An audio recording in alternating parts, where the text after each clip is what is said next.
أولا أحييكم بتحية الإسلام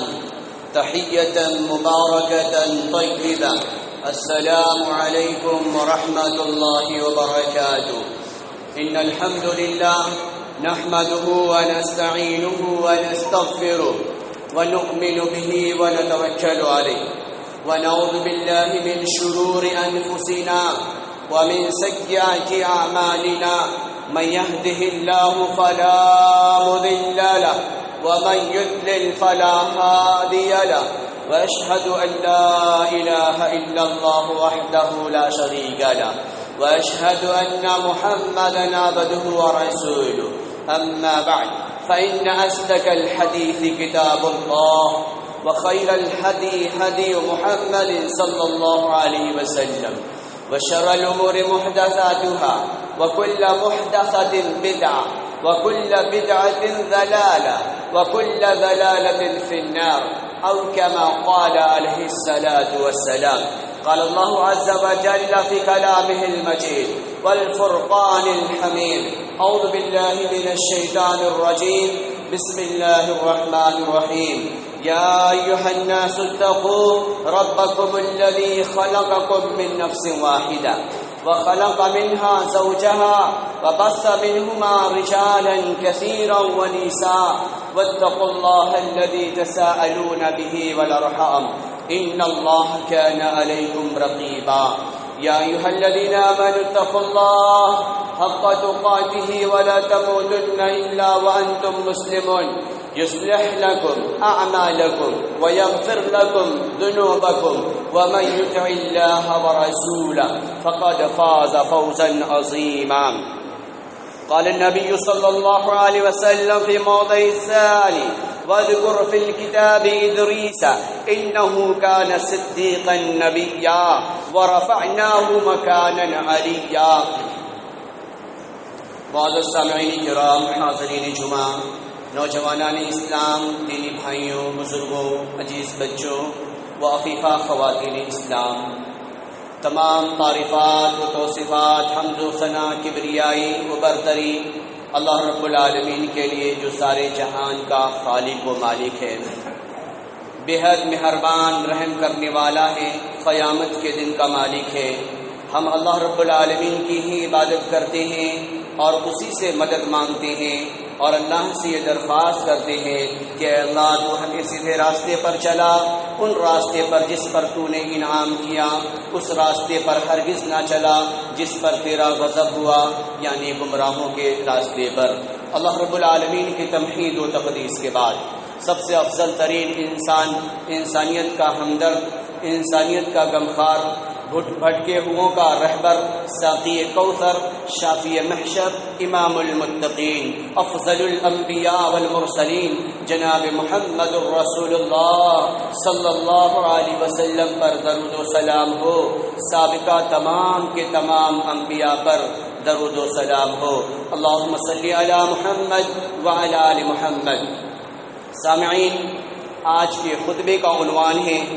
biography of Idris علیہ السلام. ہم مسلسل سنتے چلے آ رہے ہیں. اس سے پہلے ہم لوگوں نے ابو البشر آدم علیہ السلام کے بارے میں تفصیل سے ہم نے جانا. اسی کے ضمن میں ہم لوگوں نے حضرت سیس علیہ السلام کے بارے میں جانا. یقیناً اللہ رب العالمین نے اس کائنات میں نبیوں کو اسی لیے مبعوث فرمایا تاکہ انسانیت کو رہنمائی مل سکے، تاکہ بھٹکے ہوئے انسان سیدھے راستے پر چلنے والے ہو جائیں اور سینکڑوں رب کو چھوڑ کر ایک رب کے پرستار بن جائیں. اسی لیے اللہ رب العالمین نے نبیوں کو مبعوث فرمایا. اور جب جب نبی آئے تو دنیا میں خلفشار عام ہو چکی ہوتی تھی، تو اللہ رب العالمین ان کی ہدایت کے لیے، ان کو سیدھے راستے پر چلانے کے لیے، بھٹکے ہوئے لوگوں کو اللہ کا پتہ بتلانے کے لیے اللہ سبحانہ و تعالیٰ نبیوں کو مبعوث فرماتا. تو لہٰذا آدم علیہ السلام کی خلقت اللہ رب العالمین نے خود کی اور فرشتوں سے سجدہ کرایا. تو آپ کی اولاد میں اللہ رب العالمین نے حضرت سیس علیہ السلام کو بھیجا اور آپ کی ہی اولاد میں حضرت ادریس علیہ السلام آئے. ادریس علیہ السلام کا دور بہت ہی بہتر دور تھا، اور آپ نے حضرت سیس علیہ السلام کی شریعت کو ہی آپ نے بھی پایا تھا، اور جیسے ہی لوگوں کے اندر بگاڑ عام ہو گئی اور لوگ بت پرستی شروع کر دیے، اور ابلیس ملعون لوگوں کے پاس آتا اور آ کر یہ کہتا کہ تم کیوں غمگین ہو، کیوں غمگین ہو، کیوں پریشان حال ہو، کیوں نہیں اپنے آبا و اجداد کی پوسٹر بنا لیتے، کیوں نہ اپنے آبا و اجداد کی پوسٹر بنا لیتے۔ لہذا لوگوں نے پوسٹر بنانے شروع کر دیے۔ خوشی کا دن آتا تو لوگ اپنے اپنے گھروں سے، اپنے اپنے عیدگاہوں سے جب واپس آتے تو سب اکٹھا ہو کے ان پوسٹروں کو نہارتے کہ ہمارے باپ ایسے تھے، ہمارے پیر ایسے تھے، ہمارے وقت کے نیک لوگ ایسے تھے، اور اسے وہ لوگ یاد کیا کرتے تھے۔ لہذا ابلیس نے اب یہیں پر اس نے خاموشی اختیار نہیں کی، بلکہ اس نے لوگوں کو اور بھی بہکانا شروع کر دیا۔ کہا کہ ارے پوسٹر سے کیا بننا، پوسٹر سے کام نہیں چلنے والا ہے، کیوں نہ اس کی مورت بنا لی جائے،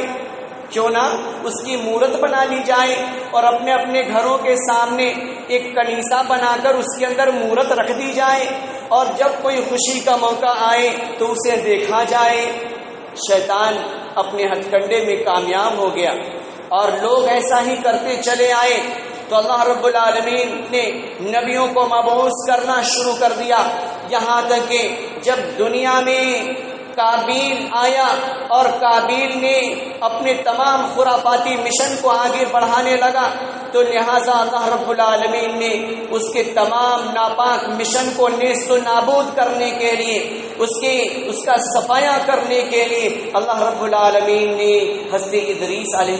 السلام کو بھیجا، حضرت ادریس علیہ السلام کو بھیجا، اور ادریس علیہ السلام بہت ہی بلند مرتبے والے تھے۔ اللہ رب العالمین نے کہا وَرَفَعْنَاهُ مَكَانًا عَلِيًّا، ہم نے ادریس کو بہت ہی بلندی عطا کی، اور ہم نے اس کے مرتبے کو بلند و بالا کیا۔ اور اللہ رب العالمین نے صرف یہی نہیں بلکہ ادریس کو ادریس اسی لیے کہا جاتا ہے کہ اللہ رب العالمین کے حکم سے اللہ رب العالمین نے انہیں علم سیکھنے اور سکھانے کا ملکہ عطا کیا تھا۔ درس یدرس، تدریس اسی سے ہوا کرتا ہے، مدرس یعنی سکھلانے والا، اسی سے اللہ رب العالمین نے ادریس علیہ السلام کو ادریس کے لقب سے ملقب کیا کہ یہ سکھلانے والے تھے، یہ بھٹکے ہوئے لوگوں کو اکٹھا کر کے اللہ رب العالمین کی پہچان بتلانے والے تھے۔ ادریس علیہ السلام لوگوں کو اللہ کی شناخت بتانے کے لیے درس لگانے والے تھے، اور لوگوں کی محفلیں منعقد کر کے اللہ رب العالمین کی خبر بتلایا کرتے۔ وہی جب نازل ہوتی، اس نازل شدہ وحی کو اپنے عوام کے سامنے آپ تذکرہ کیا کرتے تھے۔ ادریس علیہ السلام جب اس دنیا میں آئے تو اس وقت صرف بت پرستی ہی نہیں بلکہ لوگ آگ کے پرستار ہو بیٹھے تھے، لوگ آگوں کی پوجا کیا کرتے تھے، آگ جلایا کرتے اور اس کے ارد گرد ڈانس کیا کرتے تھے، اور اس آگ سے آگ کو اپنا دکھڑا سنایا کرتے تھے۔ کیوں؟ اس کی شروعات کس نے کی تھی؟ اس کی شروعات ابلیس ملعون نے کی تھی، اور ابلیس نے ہی قابیل کے ذہن میں یہ چیز راسخ کیا، اور قابل نے ہی اس چیزوں کو بڑھانا شروع کر دیا، بڑھاوا دیا۔ لہذا جب ادریس علیہ السلام اس دنیا میں آئے تو اس وقت تو آپ نے دیکھا کہ ہائے لوگوں کو کیا ہو گیا کہ لوگ رب خالق کو چھوڑ کر آگ کی پجاری بن بیٹھے ہیں، لوگ آگ کو اپنا دکھڑا سنا رہے ہیں، آگ کے آگے سجدے کر رہے ہیں، آگ کے آگے رکوع کی حالت میں جا رہے ہیں۔ ایسے وقت میں ادریس علیہ السلام کا دل بہت ہی رنج کے اندر مبتلا ہو گیا۔ اس کے بعد حضرت ادریس علیہ السلام کو اللہ رب العالمین نے الگ الگ زبانوں میں، ابن کثیر کی روایات کے مطابق یہ پتہ چلتا ہے کہ اللہ سبحانہ و تعالیٰ نے الگ الگ قبائل میں جب حضرت ادریس علیہ السلام کو اللہ سبحانہ و تعالیٰ نے بھیجا تو کم و بیش 30 صحیفے اللہ رب العالمین نے ویریس لینگویجز کے اندر اللہ رب العالمین نے آپ کو عطا کیے، تاکہ آپ جس قبیلے میں جائیں، چاہے وہ مصر کی دھرتی ہو، چاہے وہ عراق کی دھرتی ہو، چاہے وہ شہر بابل ہو جہاں پر آپ پیدا ہوئے، شہر بابل جو کہ عراق کے اندر پایا جاتا ہے، وہ اس دھرتی کے اندر ہو، جس علاقے میں جائیں، جس علاقے کی جو بھی زبان ہو، اللہ رب العالمین نے آپ کو کئی زبانوں میں دسترس و ملکہ عطا کیا تھا، لہٰذا آپ جس قبیلے میں جاتے اس قبیلے میں اللہ رب العالمین کے پیغام کو، اس صحیفے کو کھول کر وہ بتلاتے کہ رب کا یہ حکم ہے، رب کا یہ پیغام ہے، رب کا پیغام یہ ہے کہ آگوں کی پوجا چھوڑ کر مالک حقیقی سے دل لگاؤ، آگ کی پرستش کو چھوڑ کر اللہ سبحانہ و تعالیٰ کے آگے سجدہ ریز ہو جاؤ، رب کے آگے منت و سماجت کرنے سے تمہیں کچھ حاصل نہیں، اگر تمہیں کچھ حاصل کرنا ہے تو اللہ رب العالمین سے لو لگاؤ۔ یہ ادریس علیہ السلام کا دعوتی مشن تھا۔ ادریس علیہ السلام شہر بابل میں پیدا ہوئے، عراق کی دھرتی پر، اس کے بعد آپ مصر کی طرف کوچ کر گئے، مصر کی طرف کوچ کرنے کے بعد لمبے عرصے تک آپ نے مصر میں زندگی گزاری، اور مصر میں زندگی گزارنے کے بعد آپ نے اپنے افراد جو آپ کے حلقہ بگوش اسلام ہوا کرتے تھے انہیں آپ بلایا کرتے اور اپنے درس میں شامل کرتے، انہیں ہر طرح کی ٹریننگ دیا کرتے، یہاں تک کہ اللہ سبحانہ و تعالیٰ نے جو لکھنے کی صلاحیت و سکت یعنی قلم کا نزول، قلم کی ٹیکنک اور حکمت جو سب سے پہلے اللہ رب العالمین نے عطا کیا وہ ادریس علیہ السلام ہے۔ دنیا میں سب سے پہلے لکھنے والے، دنیا میں سب سے پہلے پڑھ کر سنانے والے حضرت ادریس علیہ السلام ہیں، جنہوں نے سب سے پہلے اس دھرتی پر انسانیت کو لکھنا سکھایا۔ اس سے یہ پتہ چلا نبی مکرم صلی اللہ علیہ وسلم کے جد اعلیٰ سے ہمیں یہ حکمت ملی ہے جو آج آسانی کے ساتھ قلم کی شکل میں آج ہم لکھتے ہیں اور پڑھتے ہیں اور محفوظ کر لیتے ہیں انسانیت کے زندگی کے حالات کو۔ یہ حکمت عملی اللہ رب العالمین نے اسلام کے پیروکاروں کے ذریعے سے اللہ رب العالمین نے ہم تک یہ پہنچایا ہے۔ یہ اللہ رب العالمین کا اعجاز ہے، یہ اللہ سبحانہ و تعالیٰ کا اعجاز ہے، لہذا ہمیں قلم کی تعظیم کرنی چاہیے۔ قلم کے ذریعے سے ہی انسان کو علم ملا ہے۔ بچے بعض ایسے ہوتے ہیں قلم کو اپنے پیروں کی انگلیوں میں لگا لیا کرتے، نہیں، قلم سے ہی قرآن لکھنا شروع کیا گیا، قلم سے ہی اس سے پہلے تورات، زبور، انجیل، صحف آدم، صحف عیسیٰ، صحف موسیٰ، یہ تمام جو کتابیں چھوٹی بڑی نازل ہوتی رہیں وہ سب قلم سے خطاطی کی گئیں۔ قلم کا ہمیں احترام کرنا چاہیے۔ یہی قلم اگر کسی انسانیت کی مخالفت میں چلی جاتی تو وہ جیل کے سلاخوں کے اندر چلا جایا کرتا ہے۔ اگر یہی قلم کسی کے ساتھ انصاف کا فیصلہ کرنے پر آتی اور یہ قاضی کے قلم جب چلا کرتے تو وہ آرام کی زندگی کی گزارنے کے لیے وہ تیار ہو جایا کرتا۔ یہ قلم کا انسانیت کی زندگی میں بہت ہی اہم رول ہے، بہت ہی اہم رول ہے، اور اللہ سبحانہ و تعالیٰ نے حضرت ادریس علیہ السلام کو یہ قلم سے لکھنے کا سلیقہ اور قلم کی حکمتیں اللہ رب العالمین نے عطا کی۔ اب ذرا غور کرتے ہیں حضرت ادریس علیہ السلام کے سلسلۃ الانساب پر۔ ادریس علیہ السلام کا انجیل کے اندر جو نام ملتا ہے وہ نام کچھ یوں ہے، ہنوک۔ ادریس علیہ السلام کا ایک دوسرا نام ہنوک، اور ابن عباس رضی اللہ تعالیٰ عنہ کی روایت سے پتہ چلا ہے کہ ادریس علیہ السلام کا ایک نام الیاس بھی ہے، بن یارو، بن ملہیل، بن قینان، بن آنوس، بن سیس، بن آدم علیہ السلام، یعنی ادریس علیہ السلام کے جد اکبر آدم علیہ السلام ہیں۔ اس کے بعد آپ نے جو پیشہ اختیار کیا تھا یعنی اپنی معیشت کو مضبوط کرنے کے لیے، رزق کے حصول کے لیے آپ ریاضی داں ہیں، یعنی آپ کو میتھمیٹکس کی تھیوری آیا کرتی تھی۔ حضرت ادریس علیہ السلام کو اللہ رب العالمین نے میتھمیٹکس کی تھیوری اللہ رب العالمین نے عطا کیا۔ صرف یہی نہیں بلکہ ادریس علیہ السلام اپنے طلاب کو، طالب علموں کو ایسٹرونومی بھی پڑھایا کرتے تھے، یعنی آپ کو علم نجوم بھی معلوم تھا۔ اللہ رب العالمین نے وحی کے ذریعے سے علم نجوم کی بھی خبر دی تھی کہ اسٹارز کی گردش کیا ہے اور یہ ایک دوسرے دوسرے کے پیچھے بھاگ رہے ہیں اور کہاں جا کر سما رہے ہیں۔ اللہ رب العالمین نے یہ صلاحیتیں اور یہ اللہ رب العالمین کی یہ ملکہ حضرت ادریس علیہ السلام کو عطا کیا تھا۔ اس کے بعد صرف یہی نہیں بلکہ ادریس علیہ السلام نے کپڑے میں ٹانکے لگانے کی صلاحیتیں بھی اللہ نے عطا کی تھی۔ اللہ رب العالمین نے اس دنیا میں سب سے پہلے سلا ہوا لباس جو سل کر پہننے کا سلیقہ اللہ رب العالمین نے عطا کیا، وہ حضرت ادریس علیہ السلام ہیں۔ ادریس علیہ السلام کپڑے کو لیتے اور کانٹوں سے اس میں ٹانکا لگا لیا کرتے اور اس کے بعد آپ خود بھی پہنتے اور آپ پر جو ایمان لانے والے آتے آپ انہیں بھی یہ سلیقہ سکھلاتے اور آپ بتلاتے۔ یہ حضرت ادریس علیہ السلام ہے۔ اور آگے چلیں، جب ادریس علیہ السلام نے جب مصر میں پناہ ڈالی اور اپنے حواریین کو اکٹھا کیا تو تمام کے تمام حواریین جب اکٹھا ہو گئے تو ادریس علیہ السلام کے ذہن میں صرف اور صرف ایک ہی مشن تھا کہ دنیا سے بت پرستی کا صفایا کیا جائے، دنیا سے آگ کے پجاریوں کو ختم کیا جائے، صفایا کیا جائے۔ لہذا حضرت ادریس علیہ السلام نے اپنے ماننے والوں کو اکٹھا کرنے کے بعد آپ نے انہیں آلات حرب یعنی دشمن کے مقابلے میں کھڑا ہو کر ان کے دفاع کرنے کے لیے آلہ، چاہے وہ تلوار ہو، چاہے وہ سولی ہو، چاہے وہ تیر ہو، چاہے وہ دھنوس ہو، چاہے کوئی اور آلات ہو، حضرت ادریس علیہ السلام نے سکھانا شروع کیا۔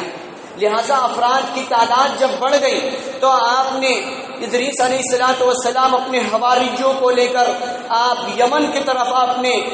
اپنے رخ کو موڑا اور کابیل کے حواریین کا اور آگ کی پجاریوں کا آپ نے مخالفت کی اور مخالفت کرنے کے بعد آپ نے ان کا صفایا کر دیا اور ہر طرف امن و امان، ہر طرف سکون و سکون، ہر طرف شانتی ہی شانتی کے آپ دودت بن کے ابھرے۔ تو لہٰذا اللہ رب العالمین نے حضرت ادریس علیہ السلام کی طرف وحی بھیجی۔ اللہ سبحانہ و تعالیٰ نے حضرت ادریس علیہ السلام کی طرف وحی بھیجی کہ جتنے بھی آپ کے آنے والے آپ کے پیروکار جو بھی عمل انجام دیں گے، جو بھی اس دنیا میں عمل انجام دیں گے، اس کا آدھا حصہ آپ کے حق میں پہنچتا رہے گا، آپ کو ملتا رہے گا۔ لہذا حضرت ادریس علیہ السلام کو لالچ دل کے اندر سما گیا۔ ابن کثیر البدایہ والنہایہ کے اندر لکھتے ہیں تفصیل سے، کعب احبار کی روایت کو نقل کرتے ہیں اور تفسیر طبری کے اندر بھی جریر طبری اس واقعہ کو نقل کرتے ہیں کہ حضرت ادریس علیہ السلام کو لالچ سما گیا تو ایسے وقت میں حضرت جبریل علیہ السلام کے پاس فرشتہ آیا کرتا تھا۔ حضرت ادریس کے پاس فرشتہ آیا کرتا تھا، آپ نے وہ حال و احوال فرشتے کو سنایا تو فرشتے نے اپنے ونگز میں چھپایا اور چھپانے کے بعد سمائی دنیا پر پرواز کیا۔ سمائی دنیا پر پرواز کرنے کے بعد جب حضرت ادریس علیہ السلام چوتھے آسمان پر پہنچے، اس وقت اللہ سبحانہ و تعالیٰ کا اوپر سے فیصلہ ہو چکا تھا، ملک الموت نیچے اتر رہا تھا۔ نیچے اترتے جب چوتھی آسمان پر ملک الموت کی رسائی ہوئی تو اس نے کہا کہ جب فرشتے سے ملاقات ہوئی تو اس نے کہا کہ اللہ سبحانہ و تعالیٰ نے مجھے ادریس کے پاس بھیجا ہے اور اللہ رب العالمین نے یہ فیصلہ کر چکا ہے کہ ادریس کی روح اب اس کے جسم سے پرواز کرنے والی ہے، لہٰذا میں اس کی روح نکالنے کے لیے میں آیا ہوں۔ لہٰذا اس فرشتے نے کہا، فرشتے سے جیسے ہی ملک الموت نے سوال کیا تو اس وقت وہ فرشتہ ایک دوسرے سے ہم کلام ہو رہے کہ ادریس کا خیال یہ ہے کہ میں کثرت سے اللہ رب العالمین کے بندوں کو میں نیکیوں کی طرف رہنمائی کر سکوں تاکہ میرے میزان حسنات میں ڈھیر سارے اعمال لکھے جائیں، ڈھیر ساری نیکیاں لکھی جائیں اور اللہ رب العالمین مجھے مہلت عطا کر دے۔ لہذا اس فرشتے سے جب ملک الموت نے سوال کیا کہ وہ کہاں ہیں، ادریس کہاں ہیں، اس وقت اس فرشتے نے کہا کہ ادریس میرے پشت پر ہے۔ جیسے ہی پتہ چلا تو ملک الموت نے حضرت ادریس علیہ السلام کی روح کو پرواز کیا، اور اللہ سبحانہ و تعالیٰ نے وہی قرآن مقدس میں اللہ رب العالمین نے فرمایا وَرَفَعْنَاهُ مَكَانًا عَلِيًّا۔ عبداللہ ابن مسعود رضی اللہ تعالیٰ عنہ، عبداللہ ابن عباس رضی اللہ تعالیٰ عنہ، بخاری کی روایات سے پتہ چلتا ہے، اس آیت کی تفسیر میں لکھتے ہیں، اس واقعہ کو نقل کرتے ہیں کہ اللہ رب العالمین نے حضرت ادریس علیہ السلام کو بلندی پر بلا کر اللہ رب العالمین نے ملک الموت کے ذریعے سے آپ کو موت کی نیند سلایا اور آپ کے مرتبے کو بلند کیا۔ امام کائنات سید المرسلین جناب محمد الرسول اللہ صلی اللہ علیہ وسلم جب معراج پر گئے، تو معراج پر جانے کے بعد جب چوتھے آسمان پر آپ پہنچے تو آپ نے دیکھا، صحیح البخاری کی روایت ہے، قال انس رضی اللہ تعالی عنہ فلما مر جبریل، جب حضرت جبریل علیہ السلام کا گزر ہوا بن نبی صلی اللہ علیہ وسلم، نبی اکرم صلی اللہ علیہ وسلم کے ساتھ ادریس علیہ السلام کے پاس، قال ادریس، تو ادریس علیہ السلام نے کہا مرحبا بالنبی الصالح، مرحبا بالنبی الصالح واخ الصالح۔ حضرت ادریس علیہ السلام نے پیغمبر عربی جناب محمد الرسول اللہ صلی اللہ علیہ وسلم کو دیکھنے کے بعد کہا کہ مرحبا، آپ کا ویلکم ہو، آپ کا استقبال ہو، اے نبی صالح، اے پیارے بھائی، اے نیک بھائی، آپ کا استقبال ہو۔ تو جب نبی علیہ السلام نے حضرت ادریس علیہ السلام کا یہ استقبالیہ جملہ جب سنا تو نبی مکرم صلی اللہ علیہ وسلم نے کہا فقلت من ھذا، حضرت محمد صلی اللہ علیہ وسلم نے جبریل سے کہا فقلت من ھذا، کیا جبریل یہ کون ہے، اے جبریل یہ کون ہے؟ تو قال ھذا ادریس علیہ السلام، تو حضرت جبریل علیہ السلام نے کہا کہ یہ ادریس علیہ السلام ہے۔ اللہ رب العالمین نے آپ کو یہ اعزاز عطا کیا ہے، اور صرف یہی نہیں، اللہ رب العالمین نے قرآن میں دوسری جگہ اللہ سبحانہ و تعالیٰ نے فرمایا، سورہ انبیاء کی آیت نمبر 85 اور 86 میں اللہ سبحانہ و تعالیٰ کہہ رہا ہے وَإِسْمَاعِيلَ وَإِدْرِيسَ وَذِي الْكِفْلِ كُلٌّ مِّنَ الصَّابِرِينَ، کہ ابراہیم علیہ السلام صبر کا، اسماعیل علیہ السلام صبر کرنے والے تھے، ادریس علیہ السلام صبر کرنے والے تھے، وذل کفل اور حضرت کفل علیہ السلام کے سلسلے میں مناظر حسن کیلانی اپنی کتاب کے اندر لکھتے ہیں کہ گوتم بدھا کے جو اوصاف کتابوں کے اندر ملتے ہیں، ذوالکفل کے سلسلے میں وہ لکھتے ہیں کہ ممکن ہے کہ گوتم بدھا جسے قرآن نے ذوالکفل کے نام سے ملقب کیا ہے، بہت بڑے محقق گزرے ہیں مناظر حسن کیلانی، وہ اپنی کتاب کے اندر لکھتے ہیں کہ ممکن ہے کہ گوتم بدھا ذوالکفل کے نام سے ملقب ہو، جس سے قرآن نے اپنی کتاب میں، اللہ سبحانہ و تعالیٰ نے اپنے کلام میں جگہ دیا ہے، اس لیے کہ بدھا کے بھی بہت سارے اوصاف پائے جاتے ہیں جس میں بہت ساری اچھائیاں پائی جاتی ہیں، اور آج بھی کتابوں کے اندر صرف مسلم مورخ ہی نہیں بلکہ یورپین ممالک کے بڑے بڑے کبار مورخ نے بڑی بڑی کتابوں کے اندر اس کے اوصاف کو نقل کیا ہے۔ اللہ رب العالمین کہہ رہا ہے اسماعیل علیہ السلام، ادریس علیہ السلام، وذوالکفل کل من الصابرین، یہ سب اللہ سبحانہ و تعالیٰ کے نیک بندے تھے، تکلیفوں پر صبر کرنے والے تھے، اللہ کی آزمائش اور امتحان کا وہ مقابلہ کرنے والے تھے۔ یہ گویا کہ تمام کے تمام نبی جو آئے وہ ان میں سے اکثر صابر تھے۔ اللہ رب العالمین نے آگے چلے حضرت ادریس علیہ السلام کو اور بھی آگے بہت ساری صلاحیتیں عطا کی تھی۔ حضرت ادریس علیہ السلام جب مصر میں آپ رہنے لگے، لوگ اپنا آپ کی شریعت کو قبول کرنے لگے، تو حضرت ادریس علیہ السلام نے ایک مارکیٹ کا نظام بنایا کہ کیسے لوگوں کے کمرشل نظام کو اسٹرانگ کیا جائے، لوگوں کے پاس کیسے پیسے آئیں تاکہ ان کی زندگی خوشحال ہو۔ لہذا حضرت ادریس علیہ السلام نے ایک مارکیٹ کا نظام بنایا، شہروں کو منتخب فرمایا، اور شہروں کو منتخب فرمانے کے بعد وہاں پر مارکیٹ تعمیر کرنی شروع کر دی۔ اس کے بعد اب مارکیٹ میں لوگ آئیں تو کیسے آئیں؟ لوگ آئیں تو کیسے آئیں اور ایک دوسرے سے کیسے وہ ملیں، اتصال کے لیے انہوں نے سڑک کا نظام بنایا، انہوں نے سڑک کا نظام بنایا اور راستے میں جو مارکیٹ کی طرف جو راستہ جایا کرتا تھا اس پر آپ نے پختہ سڑکیں بنانی شروع کر دی۔ اس کے بعد آپ نے انسانیت کو کھیل کود کے لیے اور اپنی زندگی سے لطف اندوز ہونے کے لیے حضرت ادریس علیہ السلام نے بڑے بڑے پلے گراؤنڈ بنائے۔ اس سے یہ پتہ چلا جو اسٹیڈیم کا جو سسٹم ہے یہ کوئی نیا نہیں، جو آج انسان ایسے جیسے قطر میں ابھی فیفا کے وقت میں ایسا اسٹیڈیم بنا دیا گیا کہ وہ جدھر چاہیں ادھر گھمائیں، جدھر چاہیں ادھر پھرائیں، وہ اس کے اندر ایسی کیفیات لوگوں نے پیدا کر دی۔ لیکن یہ حکمت عملی کوئی نئی نہیں، بلکہ اللہ سبحانہ و تعالیٰ نے اپنے نبی حضرت ادریس علیہ السلام کو یہ حکمت اللہ رب العالمین نے عطا کیا تھا۔ لہٰذا انسانیت کے لیے، انسانیت کو اپنی زندگی سے لطف اندوز ہونے کے لیے اللہ رب العالمین نے حضرت ادریس علیہ السلام کے ذہن میں وحی کے ذریعے سے یہ بات ڈالی کہ آپ نے پلے گراؤنڈ بنوائے اور اس کے اندر چھوٹے بچے سے لے کر بڑے وہ سب کے سب سیر سپاٹا کیا کرتے تھے۔ اس کے بعد دیکھا کہ لوگ خیانت کر رہے ہیں، لوگ خیانت کر رہے، یعنی اندازے سے کسی سے کوئی چیز لے رہے اور اندازے سے کسی کو کوئی چیز دے رہے۔ تو حضرت ادریس علیہ السلام کے دل پر بڑا ہی گرانی گزری کہ ارے لوگ لیتے تو زیادہ چیزیں لے لیتے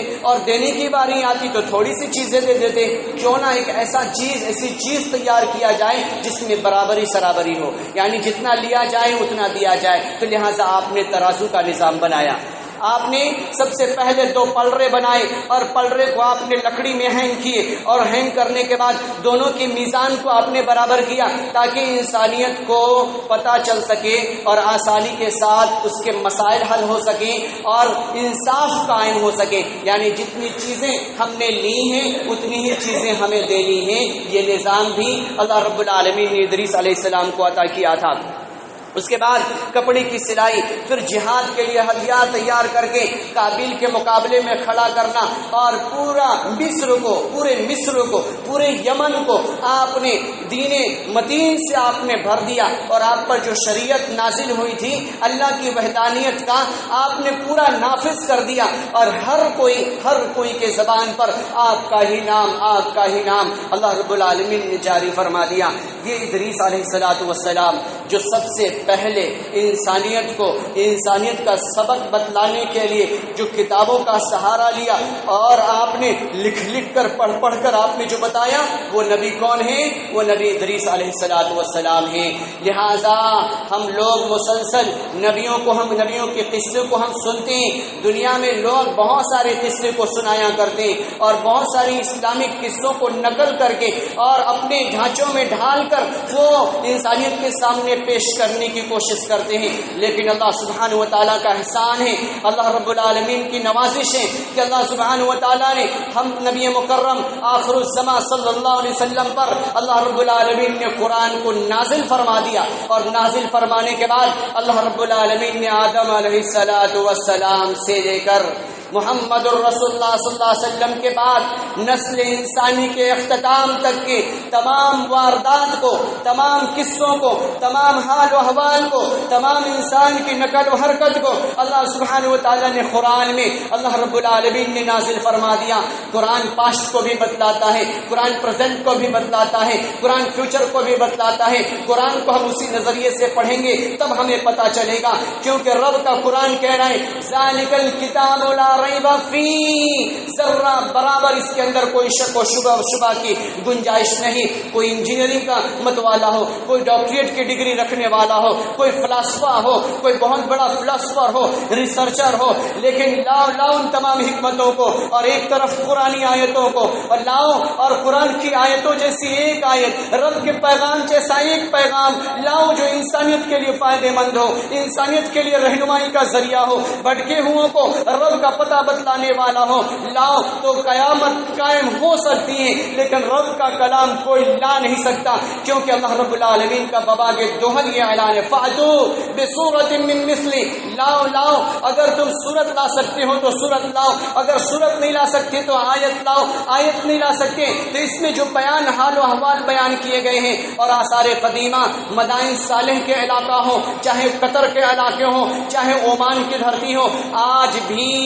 بھی وہ پرانے زمانے زمانے میں تقریباً 4-5 ہزار سال پہلے جو لوگ اس دھرتی پر رہا کرتے تھے، ان کے نقوش، ان کے پیالے، ان کے پہننے کی جوتیوں کے نقشے، ان کے گھروں کی عمارت اسٹرکچر، وہ ساری چیزیں آج بھی اللہ رب العالمین نے محفوظ کر کے رکھا ہے۔ صرف یہی نہیں، آپ ایجپٹ چلے جائیں، مصر چلے جائیں، اور مصر کے میوزیم میں آپ دیکھیں کہ اللہ سبحانہ و تعالیٰ نے تقریباً 4,500 سال پہلے جو واردات مصر کی دھرتی پر پیش آئے تھے کہ اللہ رب العالمین نے فرعون کو سمندر میں لوگوں نے ڈبویا، لوگوں نے زمین میں دفن کیا، اللہ رب العالمین نے کہہ دیا علی الاعلان وَنُنَجِّيكَ بِبَدَنِكَ لِتَكُونَ لِمَنْ خَلْفَكَ آیَةً، کہ اے لوگوں ہم نے اس کے جسم کو بچا کر اسی لیے رکھا ہے لِتَكُونَ لِمَنْ خَلْفَكَ آیَةً، تاکہ آنے والی نسل در نسلوں کو یہ پتہ چل سکے کہ اللہ کا نافرمان، اللہ ہونے کا اعلان لگانے والے کا انجام کیا ہوتا ہے۔ آج بھی مصر کی میوزیم میں اس کی